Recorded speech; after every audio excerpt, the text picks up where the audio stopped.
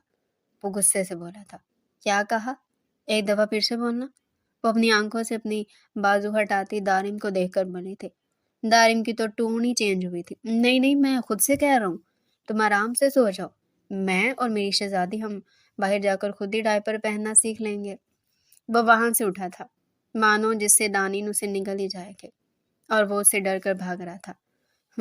شاباش، جلدی جائیں اور جب تک میری نیند پوری نہ ہو جائے اسے لے کر میرے کمرے میں بھی بھٹکنا مت۔ وہ ایک انگلی اٹھا کر اسے وارن کرنے والے انداز میں بولی تھی۔ جی جی سرکار، جو آپ کا حکم۔ وہ اپنا سر جھکاتا ملازم کی طرح کہہ کر کمرے سے نکل گیا تھا، جبکہ دانین کے چہرے پر ایک مسکراہٹ آئی تھی، اور وہ واپس لیٹے آنکھیں موند کے۔ وہ ایسا ہی تھا، وہ ہمیشہ اس کا خیال رکھتا اور اس کے ہر فیصلے میں ساتھ کھڑا رہتا تھا۔ دارم کے لیے بھی دانین بہت اہمیت رکھتی تھی۔ بے شک وہ ایک بہترین بیوی اور دارم ایک بہترین شوہر ثابت ہوا تھا، اور آنے والے وقت میں وہ دونوں بہترین ماں باپ ثابت ہونے والے تھے۔ ڈیئر ریڈرز، یہ تھا آج کا ناول۔ اگر آپ کو پسند آیا ہو تو کمنٹ سیکشن میں اپنی رائے لازمی دیں اور ویڈیو کو لائک کریں۔ مزید ایسے ہی ناول ہمارے چینل پر ڈیلی سننے کے لیے چینل کو سبسکرائب کریں۔ چلیں پھر ملیں گے ایک نئے ناول کے ساتھ، تب تک کے لیے اللہ حافظ۔